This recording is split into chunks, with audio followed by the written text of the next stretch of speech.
ने कहा बेटी बेटी सुधा, वो आज हमारे बीच मौजूद हैं, डॉक्टर कैलाश भटनागर, और इनकी आयु मात्र 90 साल है। ये हम लोगों के लिए कितने सौभाग्य की बात है कि आज वो यहाँ हैं। मैं चाहूँगा आप यहाँ पधारें, और साथ ही मैं बुलाना चाहूँगा हमारे इंडो कैनेडियन समाज के शीर्ष व्यक्ति जो मुझे बड़े भाई के रूप में देखते हैं और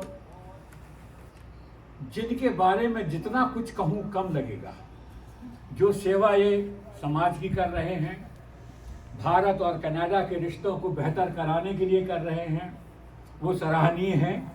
और वो व्यक्ति हैं मेरे अनुज सतीश ठक्कर। सतीश जी आए आप।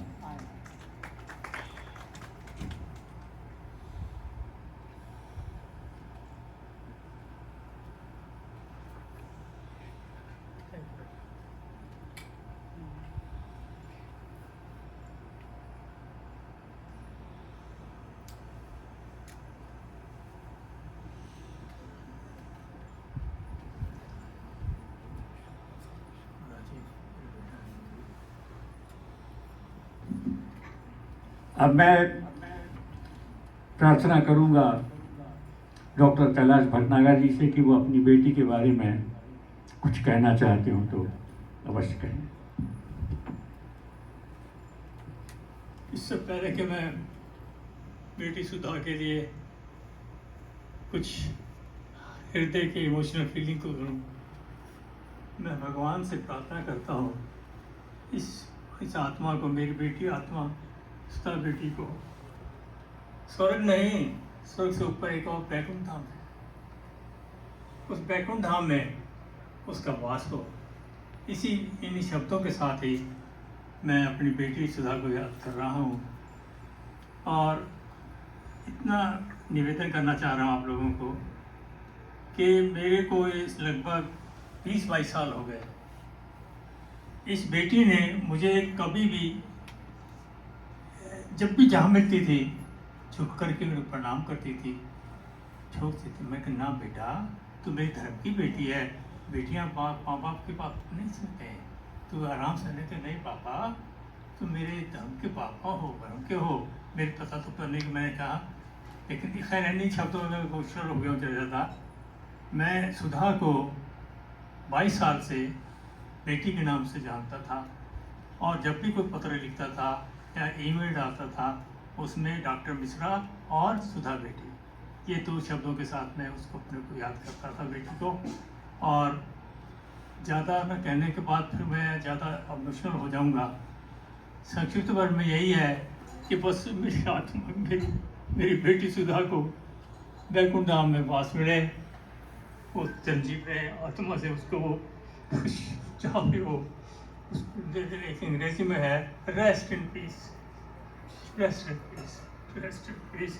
हे भगवान, हे बजरंगबली, राम सीताराम जानकी राम, मेरी बेटी को तुम देख तुम्हें भगवान अपने कंधों पे राम से सीताराम को लेके गए, आप लक्ष्मण को लेके गए, आप मेरी माँ, मेरी बेटी को स्वर्ग तो बहुत छोटा है, स्वर्ग से आत्मा वापस आती है जाती है, लेकिन एक दफ़ा जब बैकुंठ धाम में चला जाता है वो नहीं आता। बस यही मैं अरदास करता हूँ, एक देर से प्रार्थना करता हूँ कि मेरी बेटी को तू कंधे में लेकर के अपना हाथ उठा करके, जैसे तू जीवन नहीं था, इसी तरह मेरी बेटी को भी अपने साथ स्वर्ग तो पहुँचा दे। हाँ, स्वर्ग नहीं, बैकुंठ धाम। बस यही शब्दों के साथ ज़्यादा ना कह करके मैं अपने भावुक शब्द को आपके सामने रखा। धन्यवाद आप सबका, अभिनंदन कि आपने इस भाई के क्रिटिकल टाइम में, बड़े नाजुक टाइम के अंदर, जो कि स्वस्थ है, मैंने देख कर जब मैं बात देख रहा हूँ, मैं नहीं आ पाया था उसमें, मुझे भीग जी पर चलता हूँ जी। तो मेरा बेटा कहने का पापा मैं आपको जो मांग लेता है सर, सही बात, माफ़ी मांग ली थी मैंने बेटी के दर्शन करने के लिए। तो इसलिए मैं हृदय से आपका आभार प्रकट करता हूँ। आपने उसे पिता तुल्य प्यार हमेशा दिया और आपका आशीर्वाद पा करके आज सुधा बहुत प्रसन्न होगी, इसमें शक नहीं, क्योंकि आपके हृदय से निकले आशीर्वाद से उसकी आत्मा को बड़ी शांति मिलेगी। और अब मैं प्रार्थना करूंगा अपने अनुज सतीश ठक्कर से कि वो कुछ शब्द सुधा जी के बारे में कहें।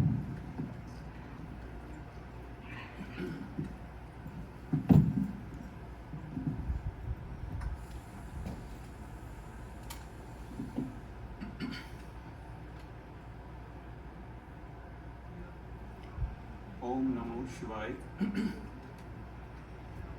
दोस्तों, भाई और बहनों,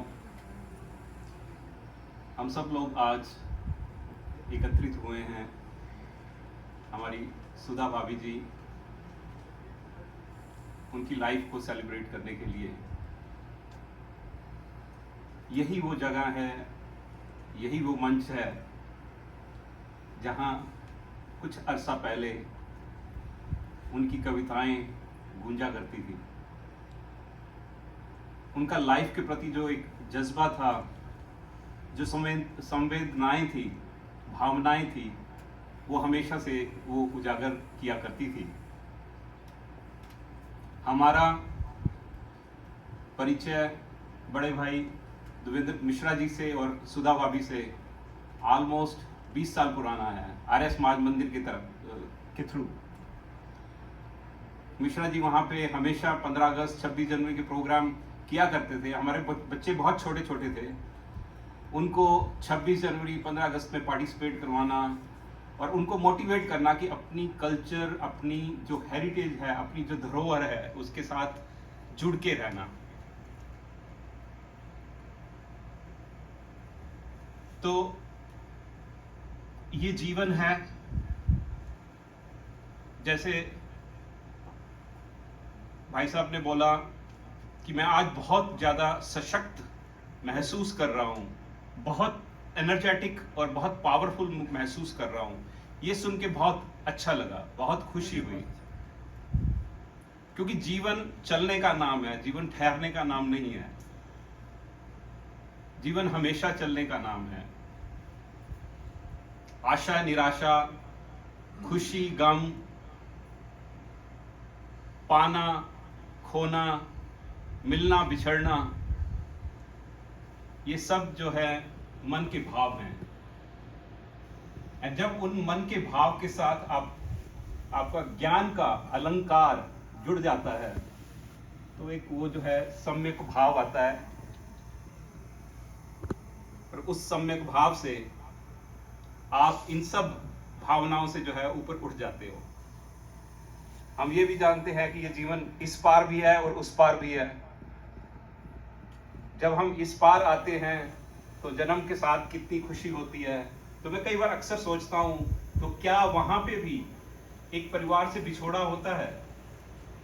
तो ऐसे ही जब इस परिवार से उस परिवार में गए, हमारी भाभी तो शिव भक्त थी, शिव प्रेमी थी, और शिव परिवार में उनका वापस में मिलाप हुआ है। हम हमेशा से ये प्रार्थना करते रहेंगे कि भगवान शिव के चरणों में उनका वास हो। एंड जैसे अभी बोला बड़े भाई साहब ने कि उनको जो है एक निर्वाण मिले, ये हम सब की प्रार्थना है। और भाई साहब, आप ऐसे ही हमेशा खुश रहो। हम सब की जो ऊर्जा है और शक्ति जो है वो आपको मिलती रहे। और जो ये कविताएं हैं, ये आपकी ताकत है, इनको नहीं छोड़ना कभी भी, क्योंकि इन्हीं कविताओं के जरिए जो है, इन्हीं के द्वारा आपको जीने का मतलब भी मिलेगा और मकसद भी मिलेगा, और आप एक सच्ची श्रद्धांजलि जो है भाभी जी को वो दे पाएंगे। तो उन कविताओं को कभी नहीं छोड़ना। और मुझे एक जो है हरिवंश राय बच्चन जी की कविता बहुत अच्छी लगती है, अगर आपकी इजाजत हो तो प्लीज।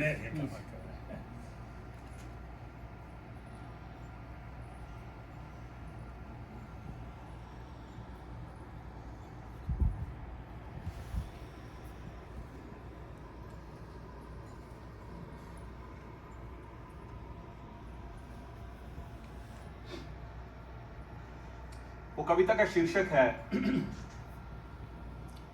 कि जो बीत गई सो बात गई। जीवन में एक सितारा था, जीवन में एक सितारा था, माना वो बेहद प्यारा था। जीवन में एक सितारा था, माना वो बेहद प्यारा था। वह डूब गया तो डूब गया। अंबर के आनंद को देखो, कितने इसके तारे टूटे, कितने इसके प्यारे छूटे। जो छूट गए फिर कहाँ मिले, जो छूट गए फिर कहाँ मिले। पर बोलो टूटे तारों पर, कब अंबर शोक मनाता है। जो बीत गई सो बात गई।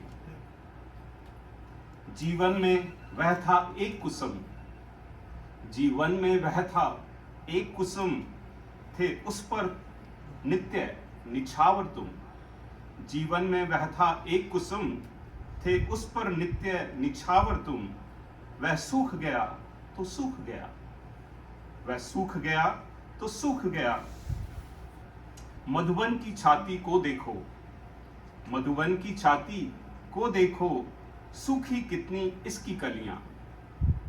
मधुबन की छाती को देखो, सूखी कितनी इसकी कलियां।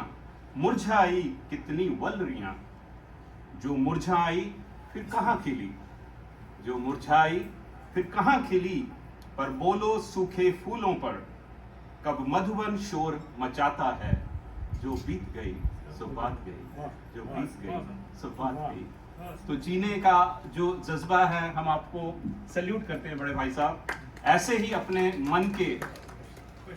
मन को मजबूत करके जीवन जीने का जो जज्बा है वैसे ही हाई रखना। और हम परमात्मा से हमेशा ये प्रार्थना करेंगे कि आपको अच्छा स्वास्थ्य मिले, बहुत लंबी आयु मिले और हमेशा खुश रहें। धन्यवाद। और मुझे क्या चाहिए, स्वस्थ रहें। अगर मेरे हौसले को बढ़ाने वाले, मेरे साथ खड़े होने वाले और मुझे इतने सुंदर संदेश देने वाले मेरे साथ हैं।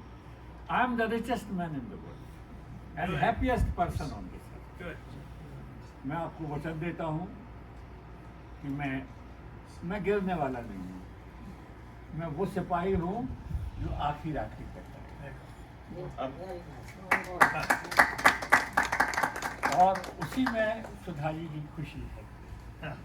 और ये कविता चुन के कहाँ से लाए उसे? Most beautiful and most appropriate presentation for the. एक बार आप इन दोनों मेरे सहारों के लिए करतब ध्वनि बनाइए। और अब मैं चाहूँगा 2 मिनट के लिए मेरे एक और यहाँ पर अनुज हैं, वो हैं नवल।